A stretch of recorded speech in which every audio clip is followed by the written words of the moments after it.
Hadirin wal hadirah rahimakumullah. Terkait dengan tema yang akan kita bahas pada malam hari ini, yaitu tentang keadilan Allah tak pernah salah tempat. Ketika kita membandingkan hidup kita dengan hidup orang lain, baik pekerjaannya, baik dari segi banyaknya harta atau apapun itu, tanpa sadar kita telah menghina Allah Subhanahu wa ta'ala. Kalau misalnya ibu-ibu, bapak-bapak, oh enak banget ya, dia punya ini, punya itu, kerjaannya ini itu, tanpa sadar itu telah menghina Allah Subhanahu wa ta'ala. Seolah-olah Allah tidak berlaku adil terhadap hamba tersebut. Jadi hati-hati. Ketika kita tidak mampu mengolah hati kita, maka yang timbul adalah hasad, iri, dengki. Ya, setidak-tidaknya kurang bersyukur kepada Allah Subhanahu wa ta'ala. Kalau misalnya ada kaitannya kebahagiaan dengan harta ataupun kekayaan, berarti Allah Subhanahu wa ta'ala tidak adil. Betul? Kenapa? Bagi Allah mudah untuk membahagiakan seseorang tanpa diberi harta. Dan bagi Allah mudah sekali ketika ingin membahagiakan orang yang tidak punya harta tapi dia hidupnya bahagia. Jadi bagi Allah Subhanahu wa ta'ala mampu mengusahakan, mampu membahagiakan orang kaya atau menyulitkan orang kaya tanpa harus mengambil hartanya, dan juga membahagiakan orang miskin tanpa harus diberi harta. Itulah keadilan Allah Subhanahu wa ta'ala. Sebab orang-orang yang beriman itu dalam keadaan apapun, baik dia kaya ataupun miskin, dia tetap bersyukur kepada Allah Subhanahu wa ta'ala. Ketika Allah berikan harta kepada orang kaya, maka orang kaya tersebut akan bersyukur dan memuji-muji Allah Subhanahu wa ta'ala. Bahkan harta tersebut bisa digunakan untuk fi sabilillah kepada Allah Subhanahu wa ta'ala.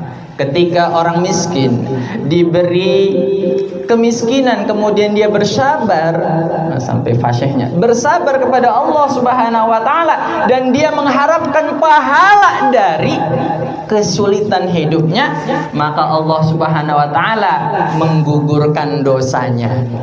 Jadi jangan kecil hati bagi orang yang sedikit hartanya, malah mungkin bagi yang bersabar itu penggugur dosa dan juga mempermudah masuk ke dalam surganya Allah Subhanahu wa ta'ala. Loh, kok bisa Ustaz? Sebab Rasulullah sallallahu alaihi wasallam bersabda di dalam hadis riwayat Imam Muslim nomor hadis 2979, apa kata Rasulullah? Yadkhulu fuqara'ul muslimin al jannah qabla aghniyaihim binisfi yaum wa huwa khamsu mi'ati sanah. Kata Rasulullah, orang fakir dari umat Islam akan masuk surga sebelum orang-orang kaya setengah hari. Biyaumi binisfi yaum, setengah hari lebih awal. Nah, masalahnya setengah hari perbandingan di dunia dan di akhirat apa? Wa huwa khamsu mi'ati sanah, 50 tahun di dunia itu setengah hari di akhirat. 12 jam yang kita lakukan lama banget, nungguin jam 12. Di sana mah orang lagi disiksa susah, pengen cepet-cepet.